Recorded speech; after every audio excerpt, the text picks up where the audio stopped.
Hey everybody, I'm Yvonne Williams with Back to Earth Creations, and today we are doing some experimentation. I'm going to start out by masking up and we're going to go spray some molds.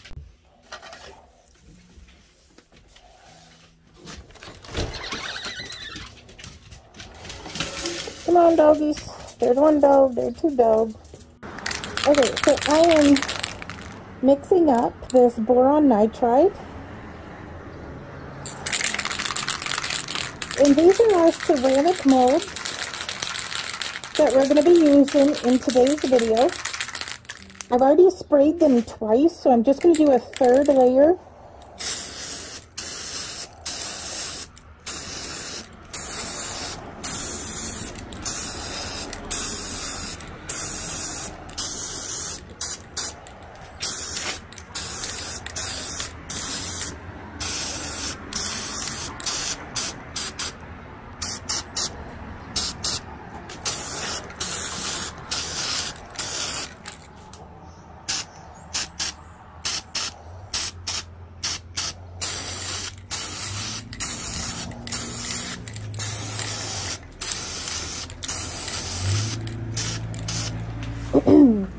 So I'm going to let this dry completely, and whenever we need to clean the molds, we actually just use like a brush like this, or if we're doing all of them at the same time, we'll come through with like a Dremel with a brush tip in it. So as they dry, some sections may need a fourth coat, but I'm going to let it dry for about 20 minutes and then give it its last go over. And then I want to let it dry for about an hour because I can take my mask off, it's dissipated. Because I get less of the boron nitride detaching from the mold and sticking to the glass whenever I let it cure for about an hour before adding the glass in and popping it into the kiln. Hey guys, so we have sprayed the molds and they have cured, and now I'm just right here with my frits store. So this is our purple drawer. If you guys would like a tour of all of our frit storage and glass storage here in our studio, just let me know down in the comments and I'll see if we can get like a video put together. But, oh, sorry, my voice is cutting out on me today. These are all the purples that I'm going to be pulling from, and I will also be pulling from some, oops. That's crystal opal. Thank goodness the lid was on it. Not that one, but we will be using some white opalescent frit as well.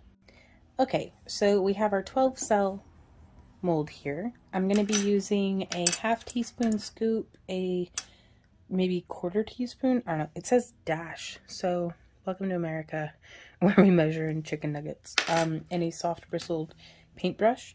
And what we're going to be doing this way is there's going to be nothing in the bottom. There's going to be clear in the bottom in a medium grain. There's going to be medium grain white opalescent frit. And then I didn't have any in medium grain, so we're going to have to go with fine grain with this lilac opal. And all of these are 96 COE compatible, but 90 and 96 COE don't all have the same colors, so this is limited to using our 96 COE. And then this away, so that's nothing in the bottom, clear white lilac. And then this away, we're going to have our medium pale purple. And the medium is just the grit size. Our medium light purple and our medium grape. And this way, I just want to find out which one is my favorite combination.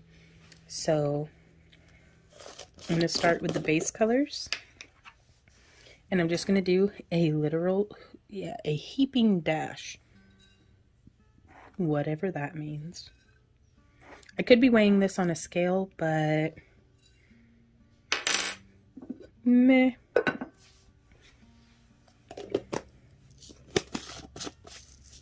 Let's get that put back on there.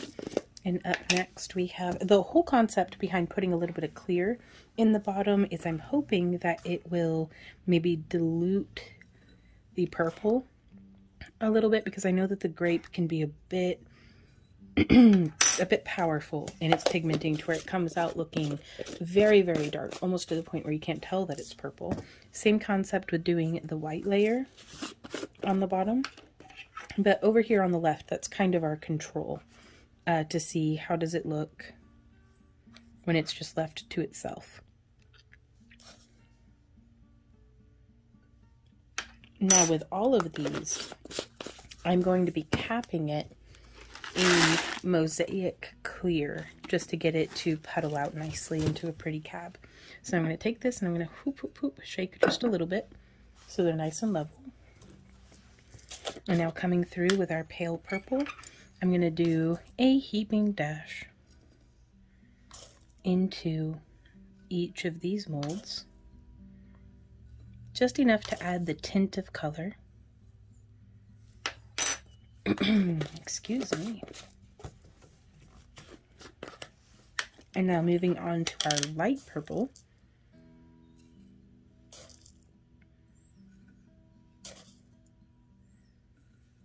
My two favorite grains of grits of frit to use are medium and coarse, but I am starting to really like the fine grain frit, which I believe it's like powder, fine, medium, coarse, and Mosaic. Though correct me if I'm wrong. I'm still, as much as I've been doing this, I still feel very much like a beginner. And like there's just so much. The more I learn there is to learn. And the more ignorant on the subject I feel. But that's the fun of it. So I'm just shaking that out level. And now we're going to come in with the ½ teaspoon scoop to mound up the Mosaic size clear. And it's very messy right now. I'll be using my fingertips and our soft bristle brush to kind of redistribute. I just want to get it down because I'm kind of accident prone, and the longer I have the lid off of my bin of glass, the more likely I am to have spilled it or accidentally mixed some other color into it, or lose the lid entirely, or any variety of unforeseeable, interesting, adventurous things that you could be doing.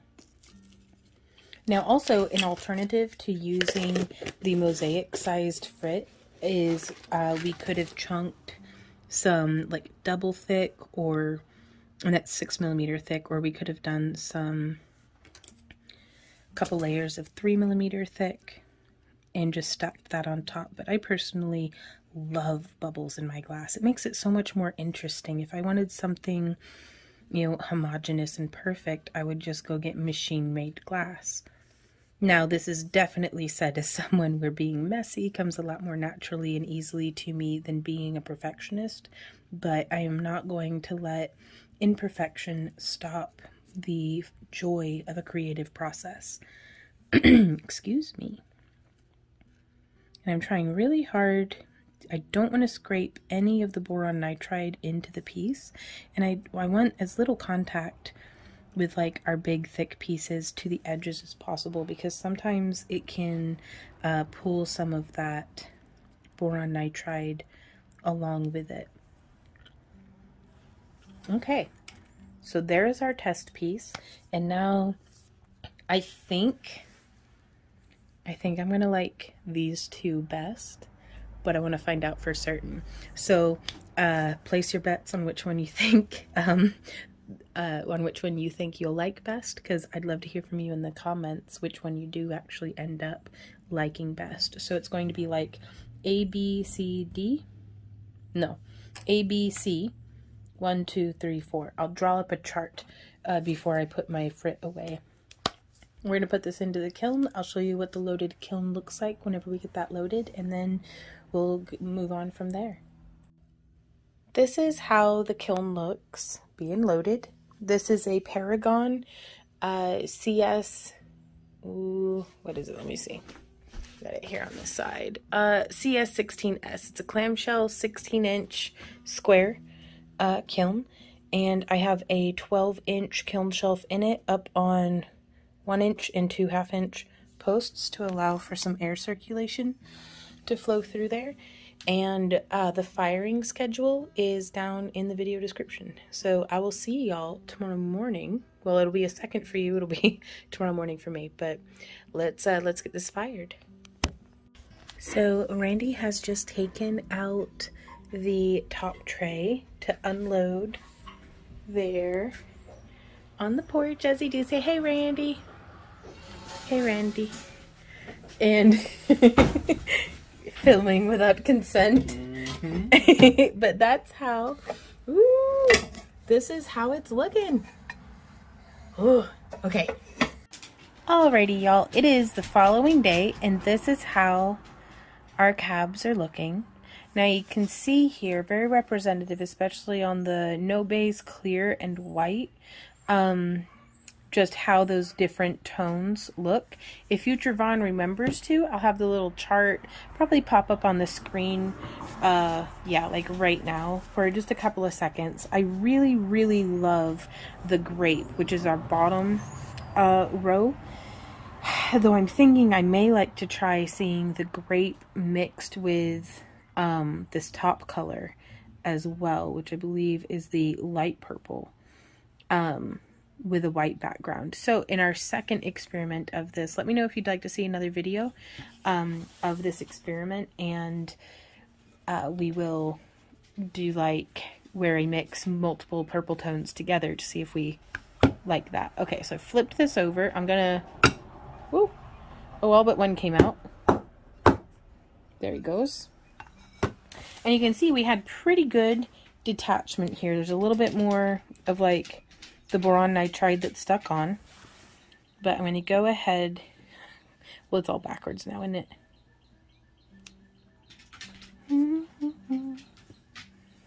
So I'm just going to flip these over and try to get them lined up with, okay, with where they originally were in the mold. Y'all doggies get along. Now it's very interesting to me how much this purple changed by having the lilac base. And I actually think this one may be my favorite purple, because let's check and see from the side here. Now I'm getting these boron nitride fingerprints on just everything here. I got a little dish of water here. Let's get our cabs clean.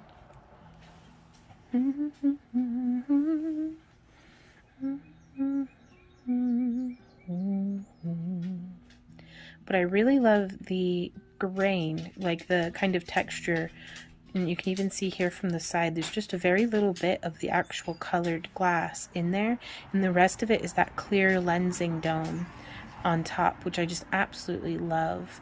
But I think this one might be my favorite. Let's see, I'm going to go ahead and keep cleaning up these other. Now this one is backed in white. I know, baby, your brother took your bone, and it's the worst. Oh, it's the worst.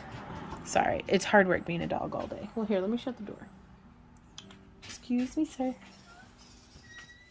It's a beautiful day, but there are just a bunch of traffic noises. So here we have that light purple again with the white background, and I really do love that also. It's much more subtle, and like it's wispy, and I like the light refraction, and part of that comes from using the medium frit as opposed to the finer grain, because the medium grit gives us almost more tooth to the background, if that makes sense. So it's almost like a fish tank gravel in an aquarium. If we treat the colored glass like it's the fish tank gravel and the clear glass like it's the water, you'll be able to see much more of that texture if you have a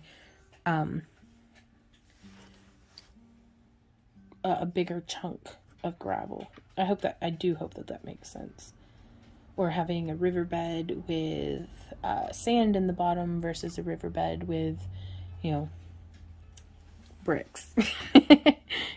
Just random broken bricks. So trying to get some of that off the back. The boron nitride can be a little stubborn sometimes.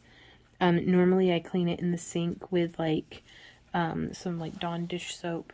Now, the clear on the backs, like the control and the clear, both will take on whatever color is behind them, which can be a really interesting thing to play with. So you could, on these ones, just do, like, you could paint it silver or white or blue. You could get into doing like some color wheel color interactions and stuff, or paint the back maybe with a color changing or holographic, or I mean, there's so many different possibilities on these ones all the way down. There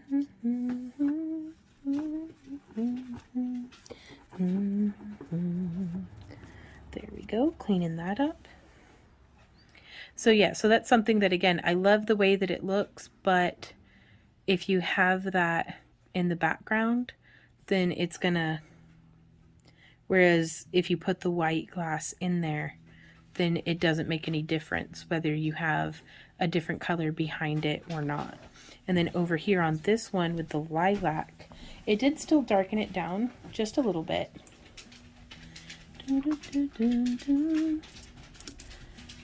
Oops.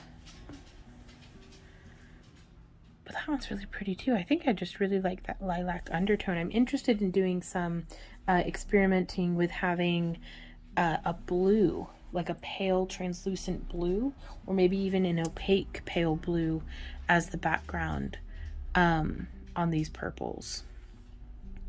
Now here you can see this one had just the straight grape, and then this one was grape stacked on top of clear, which if you wanted to do a holographic background or a complementary color painted onto the back, this is the one that I would go with, I do think.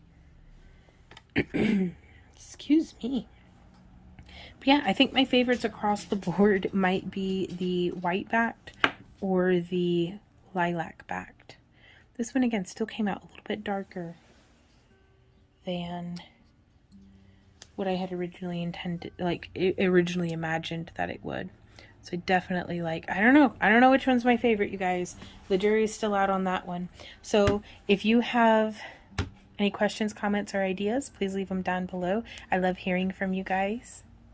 And I would love to know which of these is your favorite purple, or if you have not yet found your favorite purple. But if you enjoy our free tutorials and would like to support the creation of more of them, please consider joining our Happy Crafter Club for as little as $1 a month. All of the information for that is down in the video description, as well as all of our different social media and our website, and just everything's down there. If you have any questions, just hit me up, and I will see y'all next time, you guys. So until then, happy crafting. Mwah! Bye.